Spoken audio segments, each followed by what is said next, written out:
PT Atlantis Subsea Indonesia, calon emiten dengan kode ATLA, akan listing dengan menerbitkan saham baru sebesar 19,36% atau sebanyak 1,2 miliar lembar saham. Harga penawaran umum antara 100 sampai dengan Rp120 dan nilai nominal sahamnya hanya Rp8.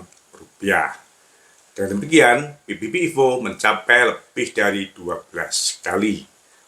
ATLA akan dapat mengkolek dana retail antara 120 sampai dengan 144 miliar. ATLA juga akan mengobrol luaran dengan perbandingan 20 dibanding dengan 29 atau total sebanyak 1,74 miliar lembar di harga eksekusi Rp300. Periode eksekusi sejak tanggal 16 Oktober 2024 sampai dengan 15 April 2025. Ini berarti perseroan optimis. Hanya dalam waktu 6 bulan ke depan, harga sahamnya akan naik minimal sebesar 250% dibandingkan dengan harga penawaran umum. Jumlah dan harga eksekusi warannya wow banget kan? Berapa PBB ATLA? Sesuai dengan laporan keuangannya yang terakhir, kita dapat menghitung PBB ATLA saat listing sesuai dengan laporan keuangannya yang terakhir, yaitu posisi 30 September 2023 dengan cara membandingkan harga penawaran umum dengan nilai buku ATLA pada 30 September 2023. Nilai buku diperoleh dari nilai ekuitas dibagi dengan jumlah lembar saham ATLA. Dengan nilai ekuitas Rp48,7 miliar dan jumlah saham 6,2 juta lembar, maka kita peroleh nilai buku dari setiap lembar saham ATLA sebesar Rp7,86. Dan dengan harga penawaran umum antara Rp100 sampai Rp120, maka kita dapatkan PBB ATLA sesuai dengan laporan keuangan per September 2023 antara 12,7 sampai dengan 15,3. Ini tidak jauh berbeda dengan nilai PBB IPO. Artinya, ekuitas perusahaan tidak banyak berubah dari nominal nilai per lembar saham yang disetornya. Padahal, pada tahun 2023, perseroan juga telah melakukan revaluasi aset yang diaksep dalam keuntungan dan tentunya meningkatkan ekuitasnya. Artinya, apabila revaluasi aset tersebut dikoreksi, ekuitas perseroan akan semakin kecil, sehingga price book value-nya akan semakin mahal. PBB ATLA ini berlawanan dengan PBB PT Multihana Kreasindo, calon emiten dengan kode MHKI, yang juga sedang dalam masa book building. PBB MHKI masih di bawah 2 kali. Apakah ini artinya ATLA tidak lebih menarik dibandingkan dengan MHKI? Yuk, kita bedah dulu. Selamat datang di Investor Level C. Kami coba sharing aspek fundamental dari sisi yang berbeda dan dengan cara yang beda, agar teman-teman bisa tetap tidur tenang meskipun banyak badai di bursa. Tonton sampai habis ya. Semangat sehat teman-teman investor level C, investor yang fokus pada karakter pemegang saham pengendali. Ada kabar baik apa hari ini? Dari perkiraan dana hasil IPO PT Atlantis Subsea Indonesia, calon emiten dengan kode ATLA yang minimal sebesar Rp120 miliar, 37% atau 44 miliar direncanakan untuk investasi dan 63% atau 76 miliar untuk modal kerja. Dan 100% atau 522 miliar hasil eksekusi waran juga direncanakan untuk modal kerja. Sebagian dana hasil IPO dipergunakan untuk modal kerja, sehingga kondisi ini juga berlawanan dengan penggunaan dana hasil IPO PT Multihana Kreasindo, calon emiten dengan kode MHKI. Oleh sebab itu, saya coba buka prospektusnya kembali dan saya dapatkan catatan untuk teman-teman yang akan mengkolek saham PT Atlantis Sapsi Indonesia, calon emiten dengan kode ATLA. Yang pertama, sesuai dengan prospektusnya, dalam 4 tahun terakhir, perkembangan penjualan dan proporsi biaya produksi PT Atlantis Sapsi Indonesia, calon emiten dengan kode ATLA, berbanding terbalik dengan PT Multihana Kreasindo, calon emiten dengan kode MHKI. Tren penjualan ATLA menurun dan biaya pokok produksi serta biaya umum dan administrasinya juga cenderung naik, sehingga tren laba dari ATLA menurun dari sebesar 14% pada tahun 2021 menjadi hanya 10% pada September 2023. Kenaikan profitabilitas pada September 2023 disebabkan oleh adanya revaluasi aset yang apabila kita hitung tanpa mengaset revaluasi aset ATLA, kita dapatkan profitabilitas sampai dengan September 2023 menurun menjadi hanya 6% dari 10% pada tahun 2021 dan pada tahun 2022.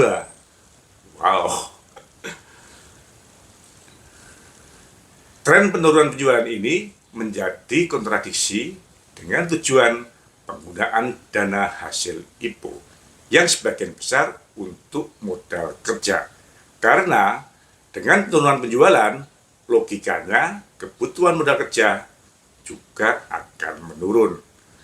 Perhitungan saya menunjukkan bahwa dengan trade cycle 100 hari saja, perseroan hanya membutuhkan modal kerja sebanyak 10 miliar.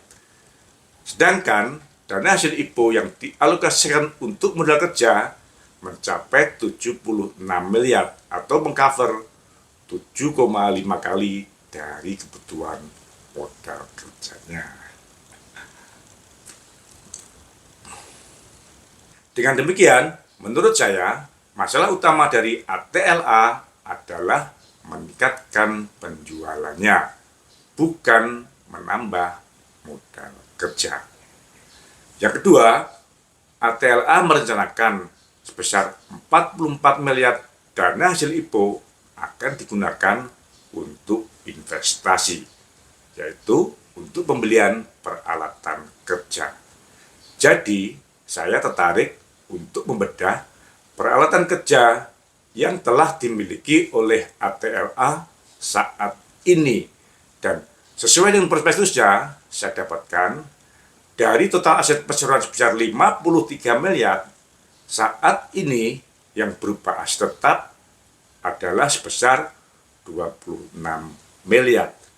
Namun, yang berupa peralatan proyek hanya sebesar 70 juta rupiah atau hanya 0,3% dari aset tetapnya.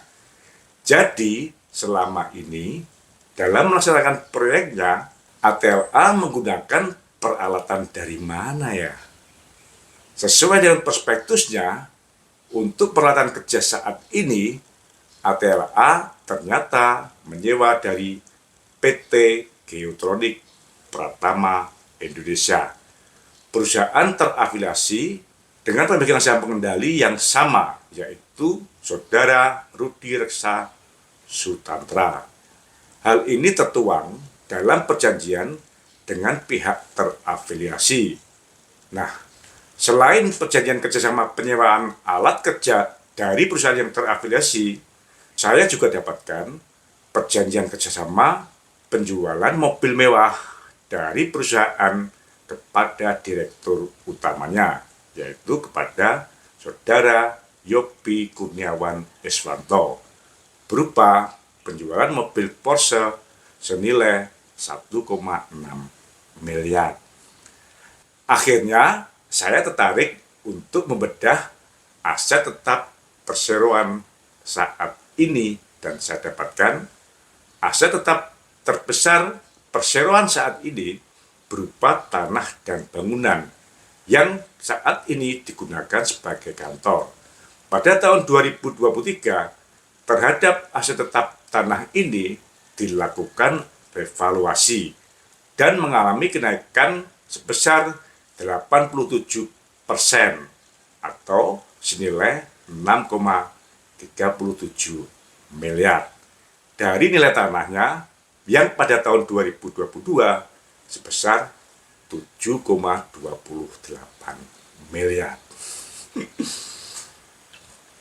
Sedangkan aset tetap terbesar yang kedua senilai 4,22 miliar berupa 5 mobil dan 2 motor.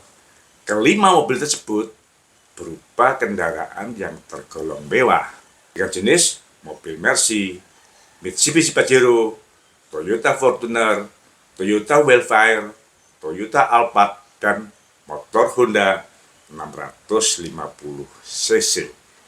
Jadi, dengan kondisi penjualan perseroan yang sedang menurun, tren laba usaha perseroan yang sedang menurun, perseroan baru saja melakukan revaluasi aset.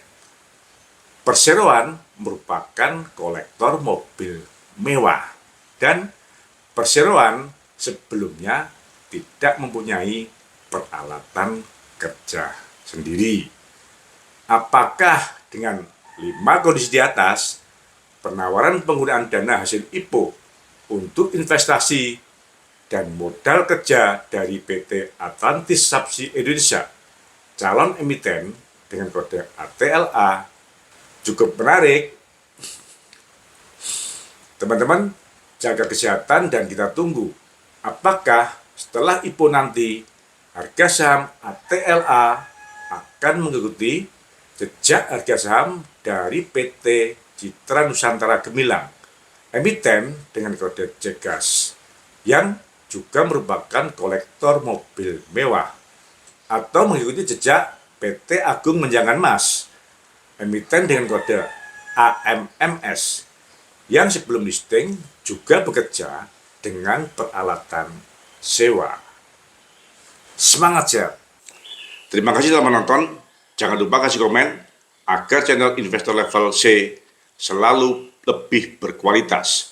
Dan jangan lupa sharing agar teman-teman lainnya bisa mendapatkan manfaat dari channel Investor Level C. Terima kasih.